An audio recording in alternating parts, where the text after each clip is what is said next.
आज অনলাইন ক্লাসে আমরা আলোচনা করব নাট্যকার শম্ভু মিত্রের বিভাব নাটক নিয়ে।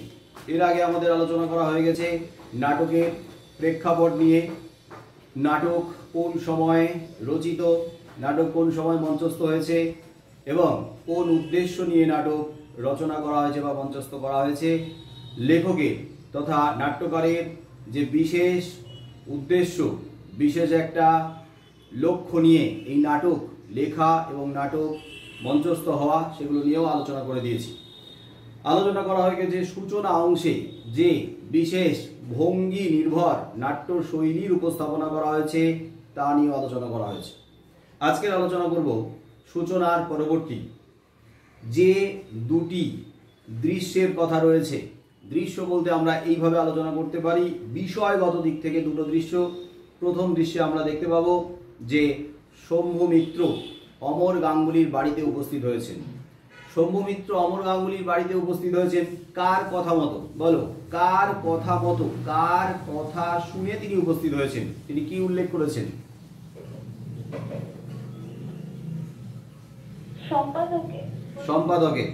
সম্পাদকের কথা মতো শম্ভু মিত্র অমর গাঙ্গুলির বাড়িতে উপস্থিত হয়েছেন। এখন অমর গাঙ্গুলি, শম্ভু মিত্র আর বৌদি মানে তৃপ্তি মিত্র, এই তিনটি চরিত্র যে নামে এখানে উপস্থিত, এই নামগুলো এই নাটকের চরিত্রের নাম হলেও আসলে বাস্তবে এই নামগুলো এদেরই প্রকৃত অর্থে বাস্তবিক নাম, মানে ব্যক্তি নাম, ব্যক্তি পরিচয়ে এই নামেই তারা পরিচিতি পেয়েছেন বাস্তবে ব্যক্তিগত জীবনে। যাই হোক, এই নাটকের একটা বিশেষ চরিত্রগুলোর উপস্থাপনার মাধ্যমে অভিনবত্ব আমরা লক্ষ্য করছি যে বাস্তবে ব্যক্তি নামে যে পরিচিতি তারা পেয়েছেন সেই নামেই এখানে উঠে এসেছেন, কিন্তু এখানে ব্যক্তি সম্পর্কটা সেই অর্থে ফুটে ওঠেনি। সেখানে কোথাও বলা হয়নি যে শম্ভু মিত্রের স্ত্রী তৃপ্তি মিত্র, এটা কোথাও বলা হয়নি এখানে। তবে বহুরূপী নাট্য দলের প্রথম থেকে গোড়া থেকেই শম্ভু মিত্র, অমর গাঙ্গুলি, তৃপ্তি মিত্র এরা প্রত্যেকেই যুক্ত। আপাতত আমরা দেখতে পাচ্ছি যে শম্ভু মিত্রের সঙ্গে অমর গাঙ্গুলির একটা সম্পর্ক আছে, যদিও এই সম্পর্ক রক্তের সম্পর্ক নয়। এখানে শম্ভু মিত্রকে অমর গাঙ্গুলির দাদা বলে সম্বোধন করে, অন্যদিকে বৌদি বলে সম্বোধন করে তৃপ্তি মিত্রকে। তবে তৃপ্তি মিত্র অমর গাঙ্গুলির বাড়িতে কেন, বা অমর গাঙ্গুলি তৃপ্তি মিত্র তারা একই বাড়িতে কেন? যদি একই বাড়িতে থাকেন তাহলে তাদের সম্পর্ক যেহেতু বৌদি এবং ভাইয়ের মানে দেওরের সম্পর্ক, তাহলে শম্ভু মিত্র আবার সেই বাড়িতে নেই কেন? যদি ব্যক্তি সম্পর্কে শম্ভু মিত্র তৃপ্তি মিত্রের স্বামী হয়ে থাকেন, তাহলে শম্ভু মিত্রের তৃপ্তি মিত্রের বাড়িতে থাকারই কথা। কিন্তু শম্ভু মিত্র এখন দেখা যাচ্ছে অমর গাঙ্গুলির বাড়িতে উপস্থিত হয়েছেন, তার মানে শম্ভু মিত্র এখন একজন প্রতিনিধি হিসেবে এখানে উপস্থিত। এবং কাদের প্রতিনিধি? একজন নাট্য রচয়িতার প্রতিনিধি, একজন নাট্যকারের প্রতিনিধি। এবং সেই নাট্যকার যারা সম্পাদকের কথা মতো হাসির খোরাক সংগ্রহের জন্য এক বাড়ি থেকে আরেক বাড়িতে ঘুরে বেড়ান, এক জায়গা থেকে আরেক জায়গায় ঘুরে বেড়ান, যেখানে তারা মনে করেন এখানে আমরা হাসির খোরাক পেতে পারি। তো অমর গাঙ্গুলির বাড়িতে শম্ভু মিত্রের উপস্থিতি ঘটছে। তো এর আগে আগে সূচনার শেষের দিকে আমরা দেখতে পাবো যে নাট্যকার উল্লেখ করেছেন, মানে শম্ভু মিত্র উল্লেখ করেছেন যে দর্শকেরা একটু কল্পনা শক্তিকে বেশি কাজে লাগাতে পারে, মানে দর্শকদের, মানে আমাদের দর্শকদের, পাঠকের কল্পনা শক্তিটা বেশ প্রবল। এবং কল্পনা শক্তিকে কাজে লাগিয়ে যেহেতু আমরা আমাদের কল্পনায় ওই ফুটে ওঠা দৃশ্যটাকে নিজের মতো করে সাজিয়ে নিতে পারি, তাই যেহেতু মঞ্চসজ্জার অভাব রয়েছে, মঞ্চসজ্জায় আনুষঙ্গিক যে সমস্ত উপকরণগুলো লাগার কথা সেইগুলোর অভাব রয়েছে, ঘাটতি রয়েছে, তাই মঞ্চসজ্জা করা সম্ভব নয়। তাই মঞ্চসজ্জার ঘাটতিটাকে পূরণ করা হচ্ছে কিসের মাধ্যমে? না, ভঙ্গির মাধ্যমে। নাট্যভঙ্গি, যে নাট্যভঙ্গি নাট্যকার বিভিন্ন জায়গা থেকে সংগ্রহ করেছিলেন, তার ধারণাটা, আইডিয়াটা কখনো পুরনো বাংলা নাটক থেকে, কখনো উড়ে যাত্রা থেকে অর্থাৎ উড়িষ্যা যাত্রাপালা থেকে, কখনো মারাঠি তামাশা থেকে, আবার কখনো আইজেনস্টাইনের লেখা থেকে। যে আইজেনস্টাইন রাশিয়ার চিত্র পরিচালক, তিনি জাপান থেকে আগত বিভাব, নাটকে নাট্যভঙ্গি দেখে অত্যন্ত প্রশংসা করেছেন, উচ্ছ্বসিত হয়ে অনেক প্রশংসা করেছেন, অনেক লিখেছেন। তো সেই নাট্যশৈলী থেকে নাট্যকার তার ধারণাটা পেয়েছিলেন। তারপরে আমরা নাট্যভঙ্গির কথা বলছি, সেই সাথে সাথে আর একটা বিষয়ের উপরে জোর দেওয়া হচ্ছে, সেটা হচ্ছে কল্পনা শক্তি। তাহলে নাট্যভঙ্গিমা এবং কল্পনা শক্তি এই দুটোর উপরে জোর দেওয়া হয়েছে, সেই সাথে আরও জোর দেওয়া হয়েছে সংলাপের ওপরে। তাহলে নাট্যভঙ্গি যেটা একটা প্যাঁচ বা পন্থা বা রাস্তা, যে প্যাঁচ বা যে পন্থা বা যে রাস্তা অবলম্বন করা হয়েছিল মঞ্চসজ্জার বিভিন্ন উপকরণের অভাব বা ঘাটতি দূর করার জন্য, আর ঘাটতি দূর করার জন্য ব্যবহার করা হয়েছে আমাদের মতো দর্শকদের কল্পনা শক্তিকে। তাহলে কল্পনা শক্তিতে আমরা যদি জোর দিই, এইভাবেই যদি আমরা মেনে নেওয়ার চেষ্টা করি, বুঝে নেওয়ার চেষ্টা করি যে সাদাসিধে সাদা মঞ্চ, কিন্তু যেভাবে ভঙ্গির মাধ্যমে দেখানো হচ্ছে সেই ভঙ্গির মাধ্যমে আমরা এক একটা জিনিসের অভাবকে আমরা মনে মনে পূর্ণ করে নেব। তাহলে এখন দেখা যাচ্ছে অমর গাঙ্গুলির বাড়ি, অথচ মঞ্চে কিন্তু অমর গাঙ্গুলির বাড়ি নেই। অমর গাঙ্গুলির বাড়ি, অমর গাঙ্গুলি বাড়ির দোতলায় দাঁড়িয়ে আছেন, আর সৌম্য মিত্র তার বাড়ির সামনে নিচে দাঁড়িয়ে আছেন। নিচে দাঁড়িয়ে থেকে তিনি ওপরে সৌম্য মিত্রের সঙ্গে, মানে নিচে দাঁড়িয়ে সৌম্য মিত্র ওপরে অমর গাঙ্গুলির সঙ্গে কথা বলছেন, আর অমর গাঙ্গুলি ওপরে দাঁড়িয়ে সৌম্য মিত্রের সঙ্গে কথা বলছেন।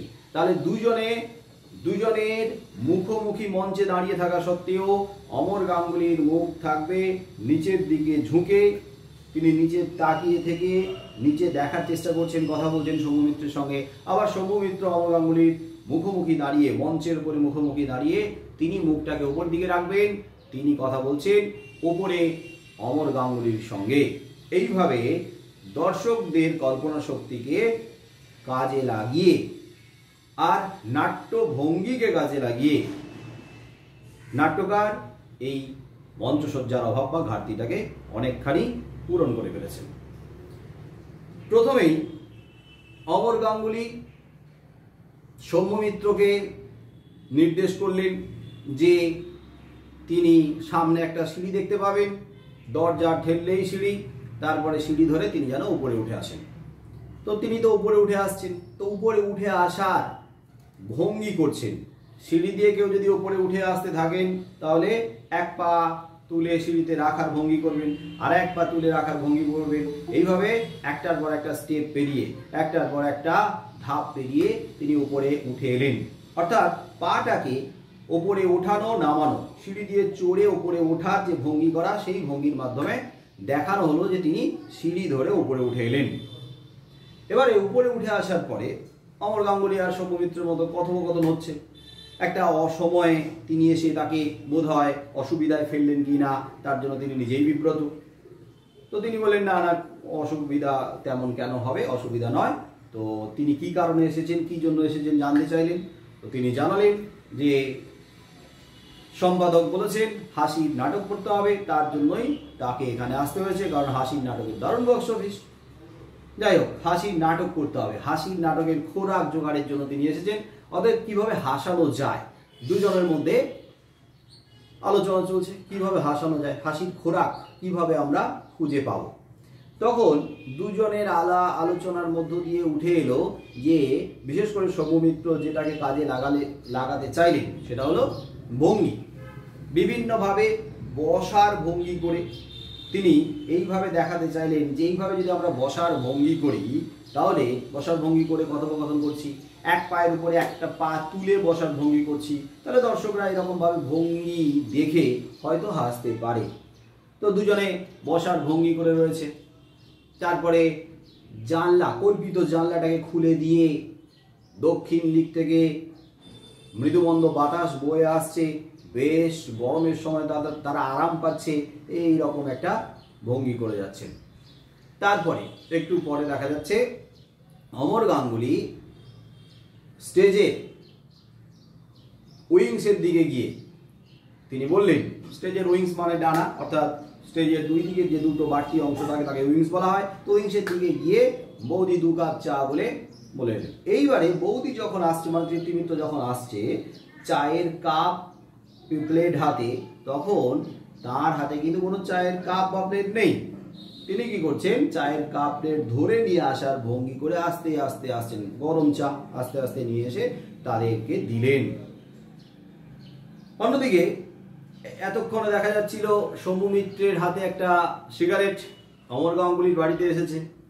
যাই হোক, বন্ধুই বলো দাদা বলো অতিথি হিসেবে তো এসেছে, তাহলে অতিথির আতিথেয়তা রক্ষা করার জন্য পকেট থেকে সিগারেটের প্যাকেট বের করে সিগারেট দিয়ে সিগারেট ধরানোর ভঙ্গি টঙ্গি করিয়ে দিচ্ছেন। তো সিগারেট খাওয়ার ভঙ্গি করছেন, কিন্তু কিছুক্ষণ খাওয়ার পরেই দেখা গেল চা এসে গেল। তাহলে চা যখন এসে গেল একটা সমস্যা করতে হবে। সমস্যাটা কি না, চা খাওয়া শুরু করলে সিগারেটটা তো নষ্ট হবে, কারণ সিগারেট তো তখন পুরোপুরি শেষ হয়নি। যাই হোক, এই প্রসঙ্গে আমরা দেখতে পাচ্ছি যে দাতা কর্ণের প্রসঙ্গ উঠে এসেছে। একটু রসিকতা করে একটু মজা করেই বলছে যে তুমি তো দাতা কর্ণ হয়ে উঠলে, কারণ সিগারেটটা নষ্ট হবে, অমর গাঙ্গুলি বলছে যে সিগারেট নষ্ট হলে আরেকটা দেবে। যাই হোক, এইভাবে তাদের কথোপকথন এগোচ্ছে, কিন্তু তো তারা বসে রয়েছে, তারা দুজনে বসে রয়েছে ওই রকম ভাবে ভঙ্গি করেই বসে রয়েছে, চেয়ার নেই, বসে থাকার ভঙ্গি করছে অমর গাঙ্গুলি আর শম্ভু মিত্র। আবার শম্ভু মিত্র তো এক পায়ের উপরে পা তুলে বসে থাকার ভঙ্গি করছে, যেটা কাজটা খুব কঠিন। তো তাদের এরকম বসে থাকার ভঙ্গি করে স্বভাবতই অবাক হয়েছে বৌদি তৃপ্তি মিত্র, এবং তৃপ্তি মিত্র জানতে চাইছেন, বৌদি জানতে চাইছেন যে তারা কি কারণে এসেছেন, কি কারণে শম্ভু মিত্র অমর গাঙ্গুলির বাড়িতে এসেছেন। তো অমর গাঙ্গুলি ব্যাপারটা বুঝিয়ে দিল যে হাসির খোরাক জোগাড় করার জন্য এসেছে। ঠিক আছে, হাসির খোরাক জোগাড় করার জন্য এসেছে, হাসি যাতে পায় দর্শকদের তার ব্যবস্থা করতে এসেছে, হাসির নাটক করার জন্য এসেছে। তাহলে বৌদি বলছে তাহলে হাসান, কিভাবে হাসানো যাবে তার ব্যবস্থা করুন। তো নিজেদের বসে থাকার ভঙ্গিকে নির্দেশ করে বলছে, এই যে বসে রয়েছে এরকম ভঙ্গি করে, তো এরকম দেখে হাসি পাচ্ছে না? দুজনেই মানে তৃপ্তি মিত্র মানে বৌদি আর অমর গাঙ্গুলি দুজনেই কিন্তু স্বীকার করছে যে তাদের হাসি পাচ্ছে না। এটা একটা চেষ্টা, হাসানোর চেষ্টা দর্শকদের, কিন্তু দেখা যাচ্ছে যে এতে কিন্তু লোকে হাসবে না। এবারে তোমাদের মধ্যে কেউ চেষ্টা করো বলার যে লোকে যে হাসবে না বলেছে, এরকম বিশেষভাবে বসার ভঙ্গি করলে এই দেখে লোকেরা হাসবে না বলেছে। তো কেন লোকেরা হাসবে না, কেন হাসবে না বলেছে, কি মনে হয়? এরকম বসে থাকার ভঙ্গি দেখে লোকেরা হাসবে না কেন বলেছে, কেন হাসবে না? বসে থাকার ভঙ্গিতে কোনো হাস্যরস নেই, বসে থাকার ভঙ্গির মধ্যে কোনো হাস্যরস নেই। আচ্ছা, হাস্যরস নেই এটা যদিও এখানে ডিরেক্ট উল্লেখ করা হয়নি, কিন্তু বসে থাকার মধ্যে এই ভঙ্গির মধ্যে কি নেই বলা হয়েছে যে কারণে হাসি পাবে না? কি নেই বলা হয়েছে?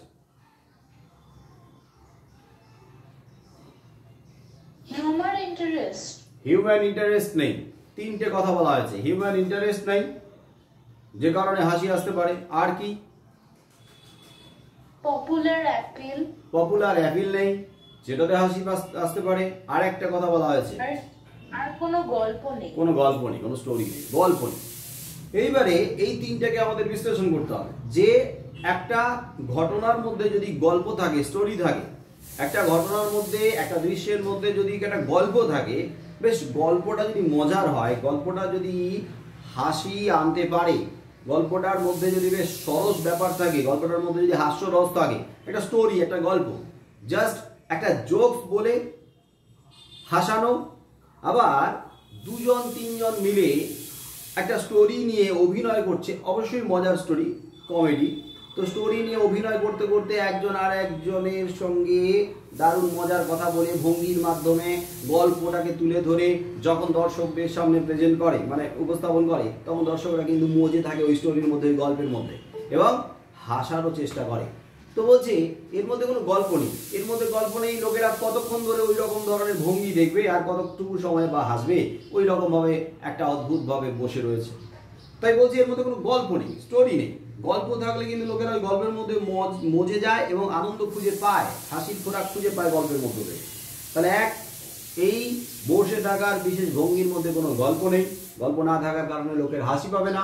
2, এটার মধ্যে কোনো পপুলার অ্যাপিল নেই। অ্যাপিল মানে আবেদন, একটা জনপ্রিয় আবেদন থাকবে, একটা অ্যাপিল, একটা আবেদন, এমন একটা অভিব্যক্তিকে তুলে ধরা হবে দর্শকরা সেটা দেখেই কিন্তু আনন্দ পাবে। কোনো জনপ্রিয় হয়ে ওঠার মতো এর মধ্যে অ্যাপিল নেই, অভিব্যক্তি নেই। আর কি নেই না, এর মধ্যে কোনো হিউম্যান ইন্টারেস্টও নেই। হিউম্যান ইন্টারেস্ট মানে লোকেরা যে উৎসাহিত হবে, আগ্রহ লাভ করবে, এই ভঙ্গিটা দেখে লোকেদের মধ্যে যে একটা আগ্রহ তৈরি হবে, এরকম ধরনের কোনো আগ্রহ, হিউম্যান ইন্টারেস্ট কিন্তু তৈরি হবে না। তার মানে এর মধ্য দিয়ে হাসি পাওয়ার কথা নয়। তারপরে 3টে জিনিস আমরা বুঝতে পারলাম যে হাসানোর জন্য শুধু একমাত্র ভঙ্গি এটা যথেষ্ট নয়, এর মধ্যে একটা স্টোরি থাকতে হবে, গল্প থাকতে হবে। 2, তার মানে এই অভাবগুলোকে পরে দূর করা হয়েছে। এর মধ্যে একটা গল্প থাকতে হবে, এর মধ্যে হিউম্যান ইন্টারেস্ট থাকতে হবে, এর মধ্যে পপুলার অ্যাপিল থাকতে হবে। আর এই 3টে কথাকেই তোমাদের জোর দিতে হবে বা লিখতে হবে। ঠিক আছে, যখন হিউম্যান ইন্টারেস্ট নেই বা পপুলার অ্যাপিল নেই আর স্টোরি নেই, গল্প নেই, তখন কি করা যায়? তো তারা প্রত্যেকে চিন্তায় পড়ে গেছে। তো এই চিন্তা থেকে বেরিয়ে আসার জন্য সৌম্য মিত্র আর অমর গাঙ্গুলিকে এক অর্থে অবাক করে দিয়েই বৌদি তৃপ্তি মিত্র এই হাসানোর দায়িত্বটা নিলেন এবং তিনি একটা পরিকল্পনা করলেন যে হাসানোর জন্য গল্প দরকার, হিউম্যান ইন্টারেস্ট দরকার, পপুলার অ্যাপিল দরকার। আচ্ছা, তাদেরকে জানতে চাইলেন তাদের কাছে যে পৃথিবীতে সব থেকে পপুলার কি। তাদের উত্তর কি ছিল আর পপুলার কি ছিল? তাদের উত্তর ছিল যে সেটা লারিলাপ্পা, মানে আসলে ইন্টারেস্ট জিনিস বৌদির মধ্যে সেটা হলো প্রেম। তাহলে পৃথিবীর মধ্যে সবচেয়ে পপুলার কি? যখন বৌদি জিজ্ঞেস করলেন তখন অমর গাঙ্গুলি আর সৌম্য মিত্র দুজনেই এক বাক্যে বলেছিল লারিলাপ্পা। লারিলাপ্পা মানে যার মধ্যে কি রয়েছে না, একটা কামনার যোগ আছে, যার মধ্যে ওই স্বর্গীয় প্রেমের কোনো যোগ নেই। লারিলাপ্পা মানে এক অর্থে সেটা যেন যারা উচ্চশিক্ষিত, রুচিশীল, ভদ্র সমাজের কাছে কখনোই গ্রহণযোগ্য নয়, যেটা এক শ্রেণীর অল্প বয়সীদের স্থূল রুচির পরিচয় বা পরিচয় হয়ে ওঠে। তো পৃথিবীতে এরকম দেখা যাচ্ছে, তাদের কথা মতো পৃথিবীতে সবচেয়ে পপুলার হচ্ছে লারিলাপ্পা। এটা এমসিকিউ প্রশ্ন হিসেবে আসতে পারে। পৃথিবীতে সবচেয়ে পপুলার কি? বৌদির কথা মতো পৃথিবীতে সবচেয়ে পপুলার, এই লারিলাপ্পার থেকেও পপুলার, জনপ্রিয়, সেটা হলো প্রেম। প্রেম হচ্ছে চিরন্তন, প্রেম হচ্ছে শাশ্বত, যুগ যুগ ধরে এই প্রেম অমলিন হয়ে রয়েছে। তাহলে পৃথিবীতে সবচেয়ে পপুলার কি? এটা যদি প্রশ্ন আসে উত্তর হবে প্রেম। কিন্তু পৃথিবীতে সবচেয়ে পপুলার অমর গাঙ্গুলি আর সৌম্য মিত্রের মতে কি না, লারিলাপ্পা। যাই হোক, পৃথিবীতে সবচেয়ে পপুলার যদি প্রেম হয় তাহলে কি করা উচিত এখন, যেটা খুব জনপ্রিয়, পপুলার? তাহলে এরকম ধরনের পপুলারিটি যার মধ্যে রয়েছে, জনপ্রিয়তা যার মধ্যে রয়েছে, সেরকম একটা স্টোরি, সেরকম একটা গল্প যদি থাকে, তাহলে একটা হিউম্যান ইন্টারেস্টও তৈরি হবে। অতএব পৃথিবীতে সবচেয়ে পপুলার যদি প্রেম হয় তাহলে কি করা উচিত? কি করা উচিত প্রত্যেকে?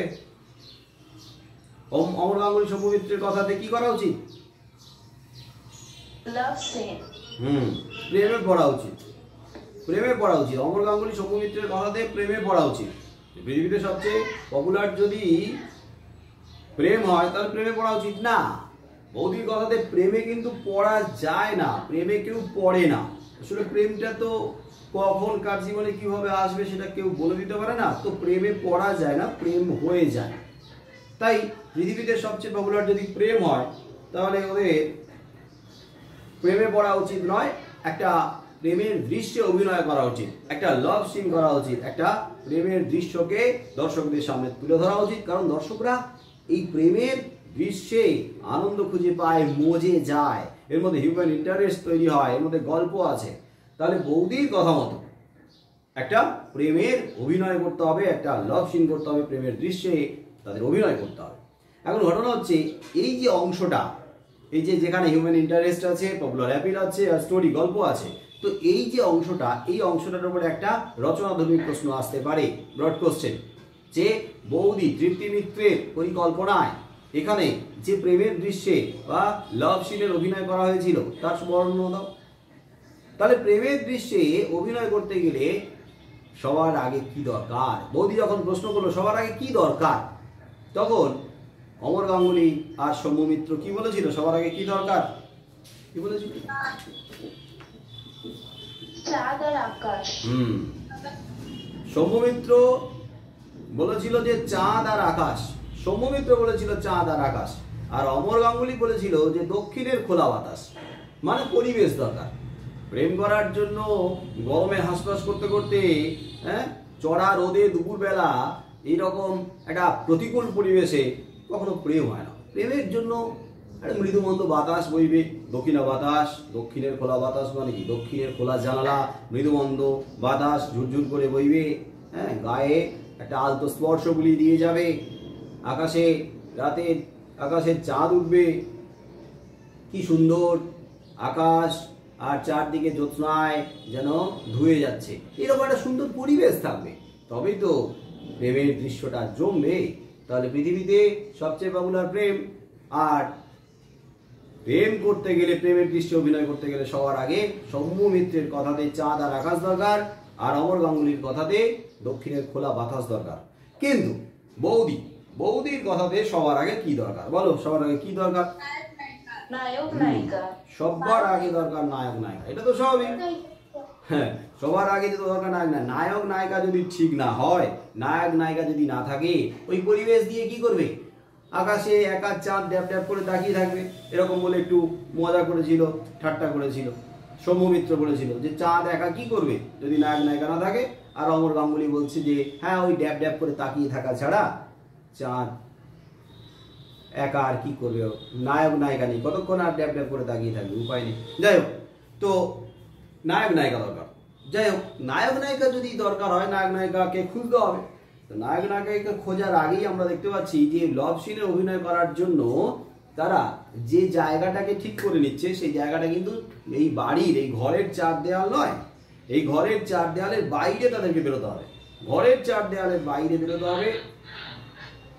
তার মানে জায়গাটাকে তারা, মানে ঘরটাকে তারা রাস্তা হিসেবে দেখাবে, ঘরটাকে তারা রাস্তা হিসেবে দেখাবে।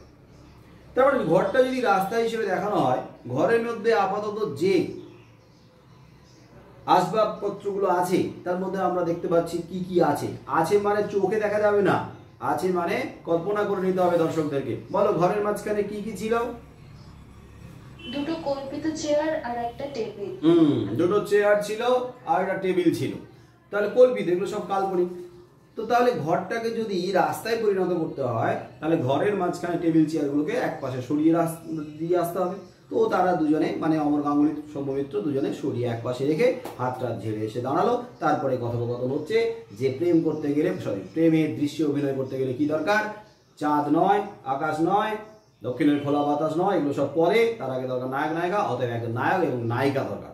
এবারে নায়িকা যখন দরকার হলো, তাহলে বৌদি কি করলো না, বৌদি নায়িকার কথা যখন বললো বা নায়কের কথা যখন বললো, তখন সৌম্য মিত্র নায়িকার দরকার বলে দর্শকদের দিকে এগিয়ে গেল, মানে মঞ্চের সামনের দিকে এগিয়ে গেল। এগিয়ে গিয়ে দর্শকদের দিকে তাকিয়ে নায়িকা খোঁজার ভঙ্গি করছে, যে নায়িকা কে হবে, নায়িকা কে হবে, নায়িকা কে হবে, নায়িকা কাকে করা যায়। আসলে ব্যাপারটা কি, এই যে নায়িকা খোঁজা, তোমরা দেখবে যে সিরিয়ালেই হোক বা সিরিয়ালে তো আমরা একই নায়িকার মুখ দেখতে দেখতে বছরের পর বছর আমরা বোর হয়ে যাই। কিন্তু নায়িকা যখন সিনেমাতে জায়গা পায়, যখন একই নায়িকা বারবার বিভিন্ন সিনেমাতে অভিনয় করে, আমাদের দর্শকদের মন কিন্তু কোথাও না কোথাও হাঁপিয়ে ওঠে। আমরা নতুন মুখ চাই। তার মানে যারা সম্পাদক, যারা মানে এই থিয়েটারে যারা কর্তৃপক্ষ, তারা কি চায় না, দর্শকরা চাইছে নতুন মুখ, নায়িকা, নতুন মুখ দরকার। তাহলে নতুন মুখের খোঁজে কি করা হয় না, চারদিকে এদিক ওদিক থেকে সন্ধান করা হয়। তো এটাই দেখানো হচ্ছে যে নাট্যকারেরা কি করে, অভিনেতারা কি করে, তারা কিন্তু নতুন মুখে খোঁজ করে। তার মানে দর্শকদের কাছাকাছি গিয়ে নতুন মুখের খোঁজ করছে, মানে নায়িকার খোঁজ করছে। কিন্তু বৌদি বলছেন, মানে তৃপ্তি মিত্র বলছেন, যদি নায়িকার দরকার হয়ে থাকে, তাহলে আর বাইরের থেকে নায়িকা খোঁজার কি দরকার? এত ঝামেলা করা, এত সময়, এত পরিশ্রম, আবার এত টাকা পয়সারও তো ব্যাপার আছে না। বাইরের একটা নতুন মুখকে নিয়ে আসা নায়িকা হিসেবে, তাহলে অনেক টাকা পয়সা। এর থেকে বাবা ঘরে ঘরে নাট্য দলের মধ্যেই নায়িকা রয়েছে, তাহলে নায়িকা আমি হতে পারি। বৌদি বলছেন যে নায়িকা আমি হতে পারি, শুধু শুধু আর নায়িকা খুঁজে সময় নষ্ট করার দরকার নেই, নায়িকা তো আমি হতে পারি। হ্যাঁ, দুজনেই রাজি হলো, হ্যাঁ নায়িকা তো ওনাকে করাই যায়। ঠিক আছে, নায়িকা নিয়ে কোনো রকমের সমস্যা হলো না, নায়িকা নিয়ে কোনো একটা চাপ নেই, নায়িকা একজন ঠিক হয়ে গেল, মানে বৌদি তৃপ্তি মিত্র নায়িকার চরিত্রে অভিনয় করবেন। এখন সমস্যা হয়ে দাঁড়ালো আবার নায়ক। নায়ককে কোথা থেকে পাওয়া যাবে? নায়ক কে হবে?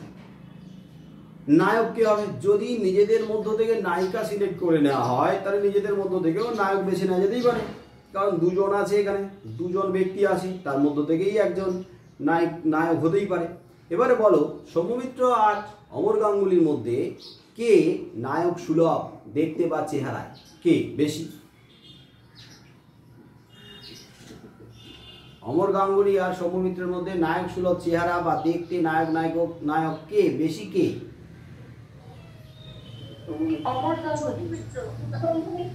না, সৌম্যমিত্র না, অমর গাঙ্গুলি।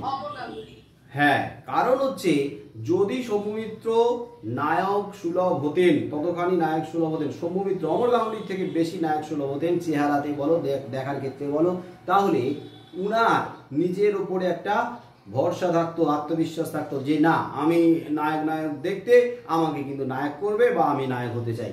আসলে তার এরকম কোনো ইন্টেনশন ছিলই না, এরকম কোনো উদ্দেশ্য ছিলই না, তিনি ভাবতেই পারেননি যে তিনি নায়ক হতে পারেন বা তাকে নায়ক করা যেতে পারে। তো তিনি কিন্তু এক অর্থে আশা ছেড়েই রেখেছেন। কিন্তু যিনি একটু নায়ক চেহারায়, যিনি দেখতে একটু নায়ক সুলভ, বিশেষ করে সৌম্যমিত্র দেখে এগিয়ে রয়েছে, তিনি কিন্তু অমর গাঙ্গুলি। তো অমর গাঙ্গুলি যদি এগিয়ে থাকে, নায়ক হওয়ার উপযোগী হয়, তাহলে অমর গাঙ্গুলি মনে মনে আশা করে আছে শম্ভুদাকে কখনোই নায়ক করা হবে না, আমাকেই নায়ক করবে। কিন্তু এখানে দেখা গেল সৌম্যমিত্রকেই নায়ক বলে নির্বাচন করলেন নায়িকারূপী তৃপ্তি মিত্র আমার বৌদি, এক অর্থে অমর গাঙ্গুলিকে হতাশ করে দিয়ে। অমর গাঙ্গুলি তো এক পাশে দাঁড়িয়ে থেকে পা নাচাচ্ছিল, পকেট থেকে রুমালটা বের করে ভালো করে মুখ টুক মুছে সেটা দেখাচ্ছে যে আমি কিন্তু বেশ নায়ক, মুখটাও দেখতে নায়ক, তার মানে আমাকেই নায়ক করাও। কিন্তু হঠাৎ করে ওনাকে হতাশ করে নায়িকা তৃপ্তি মিত্র নায়ক করলেন সৌম্যমিত্রকে। আর সৌম্যমিত্রকে নায়ক করার সাথে সাথে যে আগে থেকে ভাবেইনি যে সে নায়ক হতে পারে, তাকে নায়ক করা যেতে পারে, সে তো হতাশ হবেই, মানে অবাক হবেই। আর সৌম্যমিত্র অসম্ভব একটা অবাক হওয়ার বিস্ময়ের একটা দেখিয়েছে, বিস্ময়ের একটা ভাব করেছে। এবং সেই বিস্ময় দেখো তোমাদের বইতেই লেখা আছে, সৌম্যমিত্রকে যখন নায়ক করলো তখন সৌম্যমিত্র বলছে আমি, এই আমি কথাটা বলে না 3টে বিস্ময়বোধক চিহ্ন দেওয়া আছে। তার মানে এতখানি অবাক হয়েছে, এতখানি বিস্মিত হয়েছে যে উনি নায়ক হবেন বা ওনাকে নায়ক করা হবে ভাবতেই পারেনি। যাই হোক, সৌম্যমিত্রের নায়ক হয়ে ওঠা হলো। অমর গাঙ্গুলি কথা শুনে হতাশ হলো। অমর গাঙ্গুলি হতাশ হয়ে স্বাভাবিকভাবে কি করবে, অগত্যা মেনে নিতেই হবে, কারণ নায়িকা সিলেক্ট করে নিয়েছে। আর একটু রাগও তৈরি হলো সৌম্যমিত্রের ওপরে। যাই হোক, মোটামুটি সব ঠিক হয়ে গেল যে সৌম্যমিত্র নায়ক আর তৃপ্তি মিত্র নায়িকা, আর অমর গাঙ্গুলি কি দর্শক হিসেবে থাকবে এখন আর কি। সব ঠিকঠাক হয়ে গেল। এবার দেখা যাচ্ছে এই যে দৃশ্যটা হবে প্রেমের অভিনয়, প্রেমের দৃশ্য, লাভ সিন, সেখানে দেখা যাচ্ছে একটা রাস্তা, জানলার নিচ দিয়ে একটা রাস্তা গিয়েছিল। রাস্তা হিসেবে কোন রাস্তাকে দেখানো হচ্ছে? রাস্তার একটা নাম দেওয়া হয়েছে, বলো তো কোন রাস্তা, নাম কি?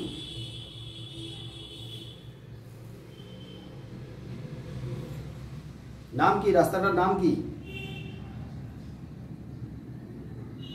ঘুমিয়ে পড়লো নাকি?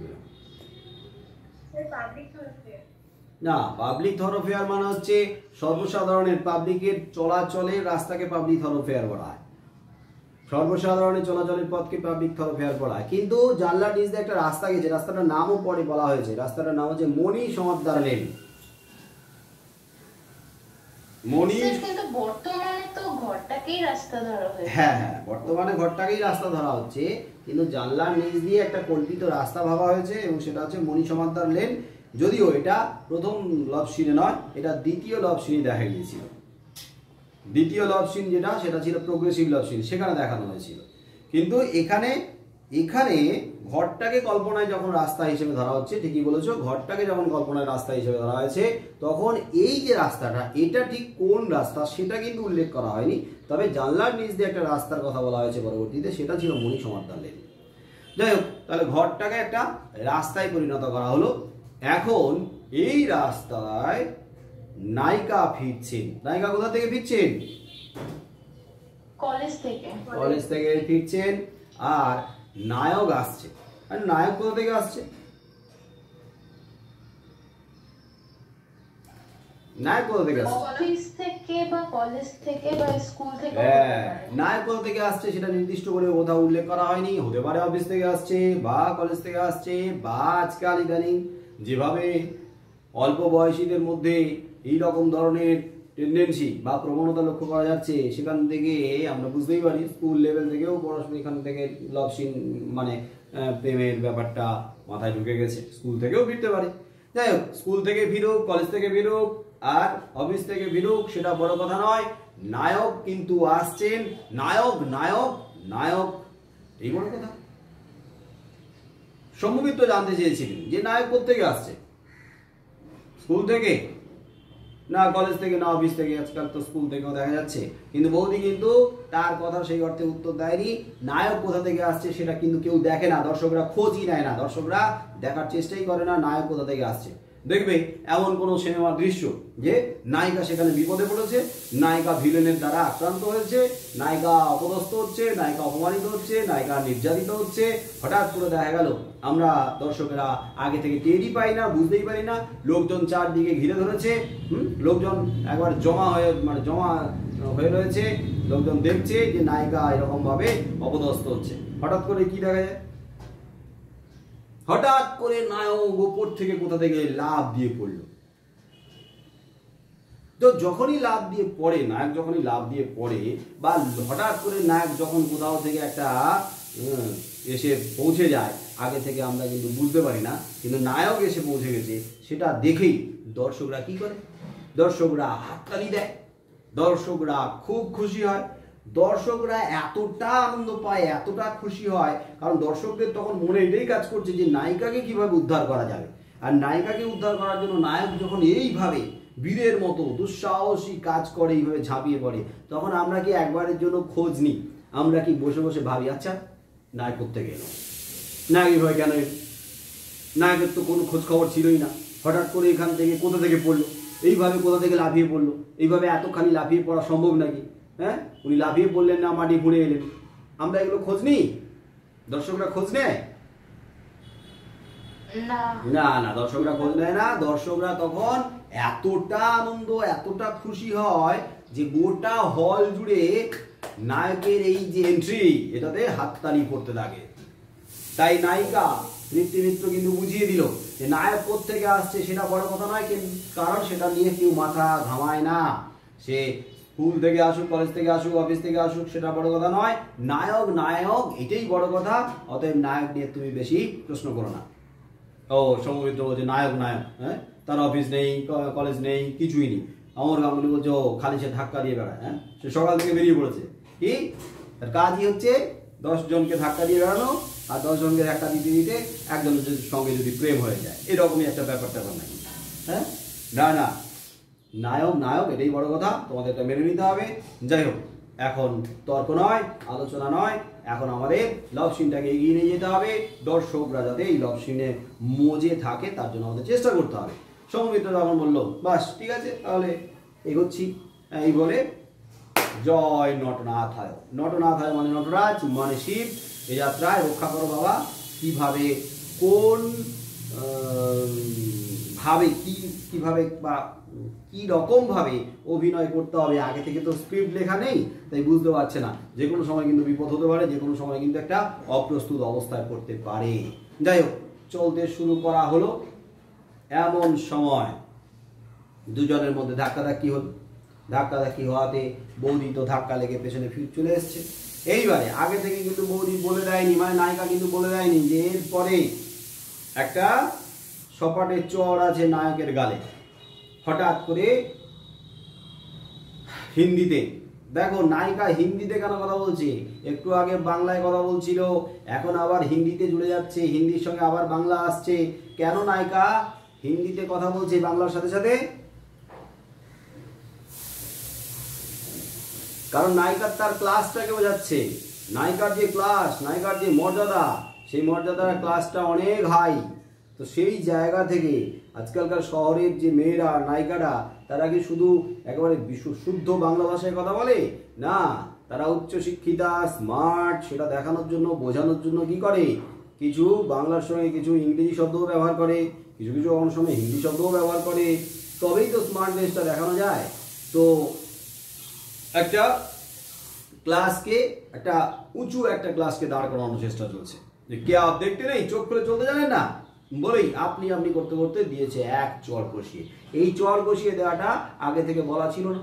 তো আগে থেকে বলা না থাকলে যা হওয়ার তাই, একদম অপ্রস্তুত হয়ে গেছে, ভেবা চাকা খেয়ে গেছে নায়ক শম্ভু মিত্র। হ্যাঁ, চর কষিয়ে দিয়েছে। শম্ভু আর ও দুজনে মিলে বলছে আরে আরে কি হচ্ছে, এইরকম ধরনের কি হচ্ছে, মারামারি কেন, এই লভ সিনে হঠাৎ করে মারামারি। কিন্তু বৌদি বলতো, গভীরভাবে বলছে না না, লভ সিন, লভ সিন। এই লভ সিনের যে গাম্ভীর্যটা, গুরুত্বটাকে বোঝানোর জন্য কিন্তু এরকম একটা থাপ্পড় আছে, তুমি কিন্তু ঘাবড়ে টাবড়ে যেও না। তো ঠিক আছে, কিন্তু এটা তো বড় জগবি লাভ সিন। হ্যাঁ, এটা আমাকে জখম করে দিয়ে গেল, আঘাত করে দিয়ে গেল। তুমি আগে থেকে বললে হয়তো আমি একটু তৈরি হয়ে থাকতাম। না, আগে থেকে বললে তো তৈরি হয়ে থাকলে তাহলে অরিজিনাল ব্যাপারটা ফুটে উঠবে না, আসল ব্যাপারটা ফুটে উঠবে না, তাই জন্যই তো জানাইনি। যাই হোক, তো এখন শম্ভু মিত্রের কি করণীয় তিনি জানতে চাইলেন। বৌদি বলছে তুমি কি করবে, দেখো রাস্তা দিয়ে তুমি যাচ্ছ, হঠাৎ করে দেখা গেল নায়িকার সঙ্গে ধাক্কা লেগেছে, মানে একটা মেয়ের সঙ্গে ধাক্কা লেগেছে, তাহলে নায়ক কি করবে? নায়ক কি করবে না, নায়কের একটা লজ্জা থাকবে, একটা ভয় থাকবে, নায়ক একটু জড়ো হয়ে যাবে, নায়কের মধ্যে একটা জড়তা তৈরি হবে। বিশেষ করে পাবলিকদের মাঝে, রাস্তাঘাটে যদি একটা মেয়ে রাস্তায় যদি সপাটে একটা চর কষিয়ে দেয়, তাহলে কি হয়েছে না হয়েছে সেটা পরের ব্যাপার। পাবলিক তো আগে ছুটে আসবে, নায়িকার পাশে মানে মেয়েদের পাশে দাঁড়াবেই, বরং উল্টে নায়ককে আরো দু চারটে কথা শোনাবে, চটছাপড় দেবে, হয়তো আবার 100 নাম্বার ডায়াল করে জেলেও ঢুকিয়ে দিতে পারে। তাহলে তোমার কি করা উচিত? তোমার আমতা আমতা করা উচিত, তোমার মেনে নেওয়া উচিত যে তুমি ভুল করেছো, এবং তোমার স্বীকার করা উচিত। আমতা আমতা করা মানে তুমি একটু তোতলা হয়ে যাও, তোমার মুখ দিয়ে কোনো কথাও উঠবে না, তুমি নায়িকাকে দেখে এমনিতেই ফ্ল্যাট হয়ে গেছো, তারপরে নায়িকা কিন্তু চর কষিয়ে দিয়েছে, তাই তোমাকে এখন এরকম ধরনের অভিনয় করতে হবে। আমতা আমতা করো, আমতা আমতা, আমতা আমতা করো। আমতা আমতা করেই তো বোঝাচ্ছে যে আমার তো দোষ নয়, আমি ভুল হয়ে গেছে, আমি ব্যাপারটা মানে বুঝতে পারিনি, ইত্যাদি ইত্যাদি। এই সময় আমরা সচরাচর সিনেমাগুলোতে এরকম ভাবে দেখি, সাধারণত এরকম ধরনের নায়ক নায়িকার সঙ্গে ধাক্কাধাক্কি, অর্থাৎ একটা সংঘাত, সেই সংঘাত থেকে আস্তে আস্তে আস্তে আস্তে সেটা ভালোবাসায় পরিণত হয়। মানে রাগ থেকে, অভিমান থেকে তারপরে ভালোবাসাতে ওটা পরিবর্তিত হয়। এরকম ধরনের আমরা বাস্তবে সাধারণত দেখে থাকি বা দেখেছি, এখনো দেখা যায়। প্রথমে সংঘাত, প্রথমে দুজনের মধ্যে মতাদর্শগত বিরোধ, সংঘাত মানে ফাইটিং, তারপরে আস্তে আস্তে মন দেয়া নেয়া এরকম চলতে থাকে।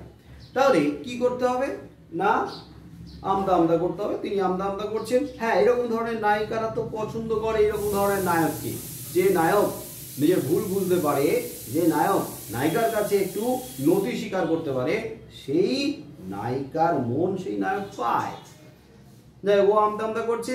এইবারে তৃপ্তি মিত্র মানে বৌদি মানে নায়িকা, নায়িকা কি করছে না, চোখের কোণ দিয়ে সলজ্জ ভঙ্গিমায় ইশারা করছে। চোখের কোণ দিয়ে মানে তীর্যক দৃষ্টি দিয়ে নায়কের প্রতি তীর্যক দৃষ্টি মানে নায়ককে বিদ্ধ করছে। মানে মুখে যাই বলুক, কাজে যাই করুক না কেন, আসলে তিনি ইঙ্গিত করছেন যে নায়ককে তার পছন্দ হয়েছে। আর এই সময় একটা বেশ সুন্দর রোমান্টিক গান বাজবে, এটাই সচরাচর বক্স অফিসে আমরা দেখতে পাই। তাই নেপথ্য থেকে প্লেব্যাক বলার সাথে সাথে প্লেব্যাক শুরু হলো। বলো প্লেব্যাকে কোন গান বাজছিল, কোন রবীন্দ্রসঙ্গীতের কোন লাইনটা? হ্যাঁ, মালতী লতা দোলে একটু বিকৃত ভাবে এই গানটা শুরু হলো। একটু ন্যাকামো ভঙ্গিতে একটা মেয়ের কণ্ঠে বেজে উঠেছিল, সঙ্গে হারমোনিয়াম বাজছিল, আর বৌদি তৃপ্তি মিত্র ওই গানের সঙ্গে তাল মিলিয়ে ঠোঁট মেলাতে থাকে, আর একটা অদ্ভুত ভঙ্গি করে দাঁড়িয়ে থাকে, একটা গাছের ডাল ধরার ভঙ্গি করে। কিন্তু অমর গাঙ্গুলি শম্ভু মিত্র বুঝতে পারছে না উনি অদ্ভুতভাবে ওইভাবে হাতটাকে রেখে দাঁড়িয়ে আছেন কেন। আসলে ওটা একটা গাছের ডাল ধরে দাঁড়িয়ে আছে, হয়তো একটা ফুল গাছের ডাল, সেখান থেকে ফুল ঝরে পড়বে। শম্ভু মিত্র আর অমর গাঙ্গুলিকে বোঝানোর জন্য বলছে, তোমরা বুঝতে পারছো না, একটা গাছের ডাল, গাছের ডাল। ও গাছের ডাল, তাহলে হবে। কিন্তু ব্যাপারটা যেটা দেখা গেল সেটা হচ্ছে এই যে রবীন্দ্রনাথের গান, আমরা জানি যে রবীন্দ্রসঙ্গীতের বিকৃতি ঘটানো সম্ভব ছিল না, 50 বছর পর্যন্ত কপিরাইট ছিল বিশ্বভারতীর হাতে। তাই রবীন্দ্রনাথের গানকে যখন দোলে দোলে করে বিকৃত করা হচ্ছে, ন্যাকামো ভঙ্গিতে গাওয়া হচ্ছে, সেটা কিন্তু শম্ভু মিত্রর মনোমত হয়নি, পছন্দ হয়নি। শম্ভু মিত্র বলছে, যাও যাও, এরকম রবীন্দ্রনাথের গান হয় নাকি, এই ফিল্মি কায়দায় ন্যাকা ন্যাকা গলাতে দোলে দোলে করে। কিন্তু তখন নেপথ্যে যিনি হারমোনিয়াম বাজাচ্ছিলেন, এই জায়গাটা তোমরা মনে রাখবে যে এখানে হারমোনিয়াম বাদকের দুটো সংলাপ রয়েছে, যেটা ভুল করে কেউ হয়তো শম্ভু মিত্র বা কেউ অমর গাঙ্গুলির সংলাপ বলে লিখে ফেলে। তো এখানে হারমোনিয়াম বাদক যিনি বাজাচ্ছিলেন হারমোনিয়াম, তিনি বললেন, আরে সবসময় কি এস্থেটিক দিক দেখলে চলে? এস্থেটিক দিক মানে নান্দনিক দিক দেখলে চলে না, এই বক্স অফিসের দিকটা তো মাথায় রাখতে হবে। বক্স অফিসের কথা তো আমাদের তো একটু উপার্জন করতে হবে, আমরা যদি উপার্জন না করি তাহলে আমাদের চলবে কি করে? তাহলে বক্স অফিসের কথাটা মাথায় রাখতে হবে। আসলে হারমোনিয়াম বাদক তাদের কথাই বলছে যারা বক্স অফিসে সাফল্যের কথা ভেবে কি করে, রবীন্দ্রনাথের গানকে বিকৃত করে, রবীন্দ্রসঙ্গীতকে একটু অন্যভাবে গাওয়ার চেষ্টা করে।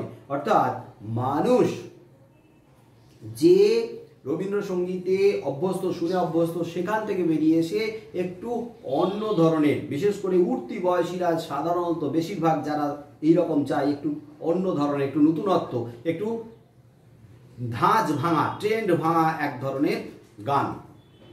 তো এইরকম ধরনের গান হলে তবেই তো নতুন নতুন এইরকম ধরনের বিষয়গুলো উঠতি বয়সীদের বা যুব শক্তিদের মনকে ছুঁয়ে যাবে, তাহলে বক্স অফিসে সাড়া ফেলে দেবে, অনেকেই টিকিট কেটে নাটক দেখতে আসবে। কিন্তু শম্ভু মিত্র বলছে বংশদণ্ড বলে একটা কথা আছে। বংশদণ্ড, বংশ মানে কি? বাঁশ। বাঁশ, দণ্ড মানে লাঠি, বংশদণ্ড মানে বাঁশের লাঠি, মানে বাঁশ, বংশদণ্ড বাঁশের লাঠি মাথায় যখন পড়বে তখন তুমি বুঝবে কেন এরকম ধরনের রবীন্দ্রনাথের গান হয় নাকি। আর যদি এই গানে বিকৃতি করতেই হয় তাহলে বিশ্বভারতীর কাছ থেকে অনুমতি নিতে হবে, আর বিশ্বভারতীর কাছ থেকে অনুমতি নিতে গেলে বিশ্বভারতী সচরাচর অনুমতি দেবে না বিকৃত করতে গেলে। আর যদি অনুমতি দেয়ও তাও কিন্তু অনেক টাকা, কারণ বিশ্বভারতীকে অনেক টাকা ডিপোজিট মানি রাখতে হবে, ডিপোজিট মানি রাখলে তবে কি বিশ্বভারতী অনুমতি দিতে পারে। আর তাছাড়াও যেভাবে তোমরা রবীন্দ্রনাথের গানকে বিকৃত করে এইরকম ন্যাকা ন্যাকা গলায় গাইছো, যেভাবে তোমরা এইরকম ধরনের প্রেমের দৃশ্য বা প্রেমের অভিনয় বা লভ সিনকে তুলে ধরছো, তাতে তো মনেই হচ্ছে না শম্ভু মিত্রের যে এতে লোক হাসবে, এতে লোক হাসবে না। আর শম্ভু মিত্রেরও দর্শক হিসেবে যদি শম্ভু মিত্র নিজে বিচার করে দেখে যে বলছে আমার হাসি পাচ্ছেই না, তাহলে হাসি যখন পাচ্ছে না, বৌদি জিজ্ঞেস করছে তাহলে এবার কি হবে, অমর গাঙ্গুলিও বলছে এবার কি হবে। তার মানে আমরা দেখতে পাচ্ছি এখানে যে প্রথম লাভ সিন অর্থাৎ প্রেমের দৃশ্যে অভিনয়ের মধ্য দিয়ে দর্শকদেরকে হাসানোর চেষ্টা করা হয়েছে, সেই চেষ্টা শেষ পর্যন্ত তাদের ব্যর্থ হল। তার মানে এটার উপরে একটা রচনাধর্মী প্রশ্ন থাকে, এইটুকু অংশের ওপরে যেহেতু একটা ব্রড কোশ্চেন থাকে তার উত্তর তোমাদের গুছিয়ে লিখতে হবে। তাই এই পর্যন্ত তোমাদের আর একটা ক্লাস নেওয়া হলো, মানে এটার উপরেই একটা প্রশ্ন যে প্রথম প্রেমের দৃশ্য বা লাভ সিনে কিভাবে অভিনয় করা হয়েছিল, কি রকম ভাবে হাসানোর চেষ্টা করা হয়েছিল, এবং শেষ পর্যন্ত কেন মনে হয়েছিল এর মধ্যে হাসি কোনো খোরাক নেই, এর মধ্য দিয়ে ততখানি হাসি জাগবে না, হাসি আসবে না। তো সেটা নিয়ে তোমাদের আলোচনা করতে হবে। এরপরে যখন এরা প্রথম লাভ সিন ব্যর্থ হলো তখন দ্বিতীয় লাভ সিন নিয়ে আলোচনা করছে। দ্বিতীয় লাভ সিনের ব্যাপারটা, পরিকল্পনাটাও বৌদি তৃপ্তি মিত্রের মাথাতে এসেছিল, এবং দ্বিতীয় লাভ সিনে সেখানে লাভ সিনের সাথে সাথে একটা রাজনীতির সংস্পর্শ যোগ করে দেওয়া হয়েছিল, স্পর্শ আন্ডারগ্রাউন্ড পলিটিক্যাল লিডার হিসেবে সাজানো হয়েছিল নায়ককে। তো সেটা নিয়ে আমরা পরে দিলাম আলোচনা করব। আজকের প্রথম লাভ সিন নিয়ে আলোচনা হবে, ঠিক আছে? হ্যাঁ স্যার, ঠিক আছে। ঠিক আছে, আজকের এই পর্যন্ত থাকবে। সবাইকে টাটা।